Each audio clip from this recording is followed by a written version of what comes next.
No, olin katsomassa Susanna Aarnivuon esitystä huoneenvuokralain muutoksesta.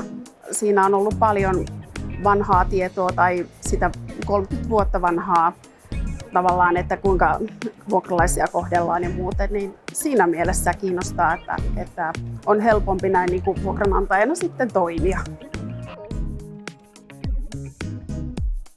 Me ollaan täällä nyt ensimmäistä kertaa ja täytyy sanoa, että mä ihmettelen, että kas kun me ollaan ensimmäistä kertaa, koska täällä on tosi paljon ollut tuttuja ja hyvä meininki. Tuntuu, että meidän koju ja tämä meidän onnenpyörä on niin ollut hirveän haluttu, että moni haluaa tulla pyöräyttää tätä ja todella kiva on ollut siis ja paljon tuttuja nähnyt, että kyllä mä oon tykännyt. Tosiaan keskustelin pitkät pätkät Tampereen kaupungin edustajan kanssa pyörien nykyaikaisesta säilytyksestä ja hoidosta ja miten ne pitäisi ottaa huomioon.